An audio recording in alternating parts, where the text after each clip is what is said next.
folks, today I'm doing a video on V-necks and would I like it, and why would a electric, quote, shredder guitar have the same neck as a quote, bluegrass guitar. Well, it pretty much boils down to this. In this video, I'll talk about hand size.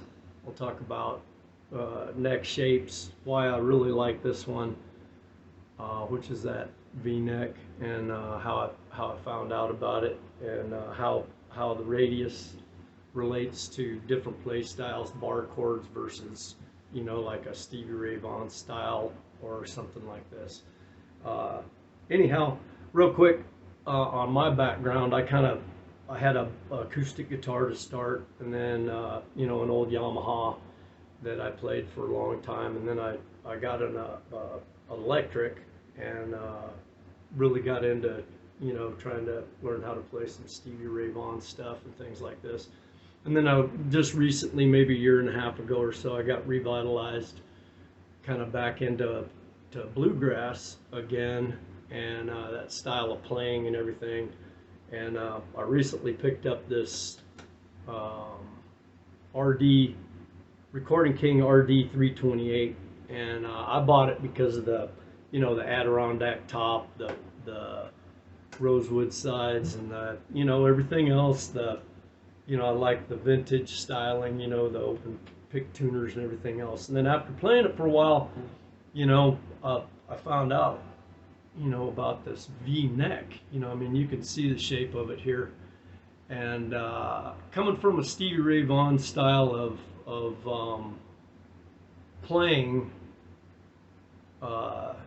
this really fit my hand well. In that style where you keep your thumb up against the back where you have access here.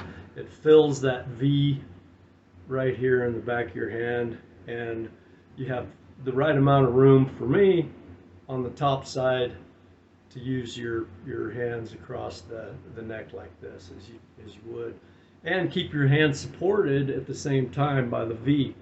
See,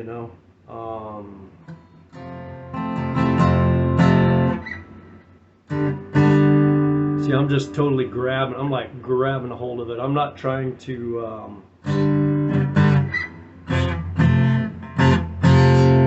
like squeeze, pinch or anything with my hand. It's just like a nice gentle squeeze all the way.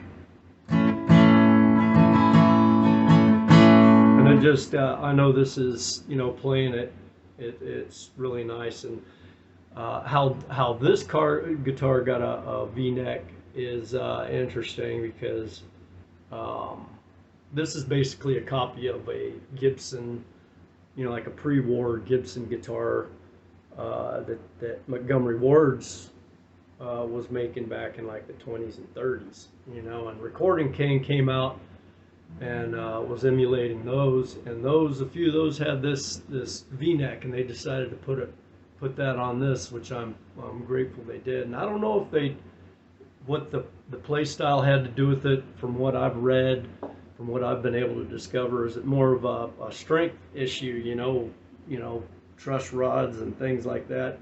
I don't know if they weren't as strong or what the deal was, but maybe somebody down below, if you know why these have the V-necks from the early days. But that's, from what I understand, it's just kind of on a strength issue, or I don't know. But as far as your hand, what shape neck is going to give you less fatigue. From what I read on blogs and things like this, you want to look for a neck that will support your hand best. And the way I like to play is with it all the way in like this, which is, you probably should play with more support in that sense. So a more comfortable neck might be a smaller hand with a bigger neck. It all depends. It's personal preference on all of that. But the tendency is, the more support you can get for the style of playing that you do, that's the ticket on how to on the fatigue and things like this. And I think to improve your playing, to have your hands supported is important. Just like something I found out about the bluegrass is basically if you look at your fastest bluegrass shredders, basically that would be Molly Tuttle, Billy Strings, those guys, and it's they have their hand planted back here. I've learned a lot from Flat Pick Nation. That's actually kind of the reason I have a Recording King guitar. He's got a lot of information on, or a lot of lessons and information on guitars and bluegrass. He's a really good inspiration for me, anyhow. And what else I learned about necks and radius. So radius, how it applies to play style and hand shape, basically, would be like if you look at a play style that uses a lot of bar chords, you'll see a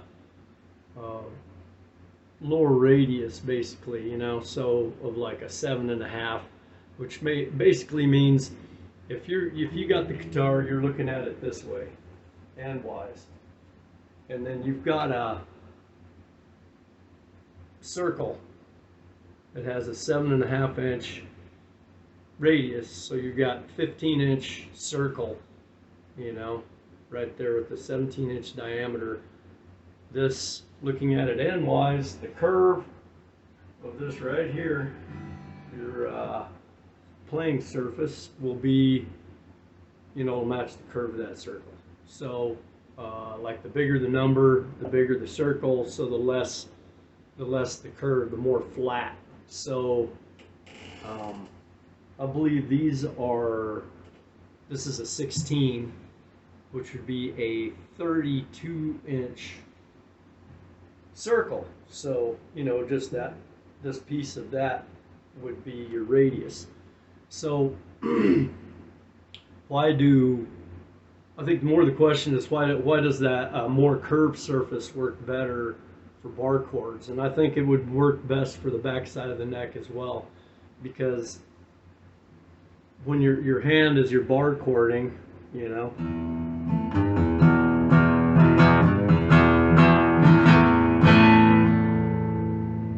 you're basically pulling your finger all the way across.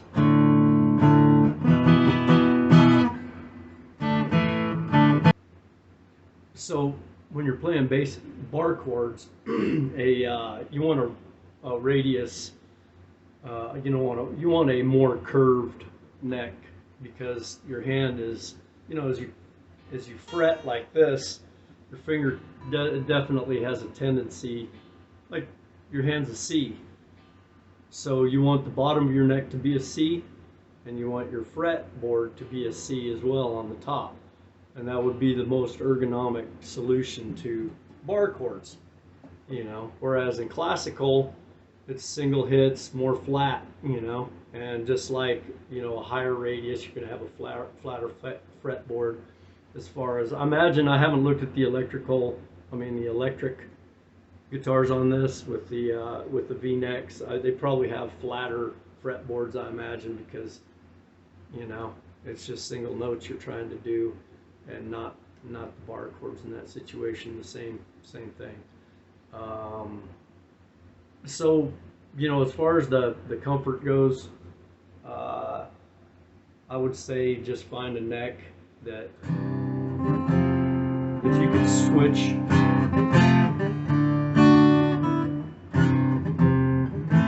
But you could switch chords quickly, while having your hand supported.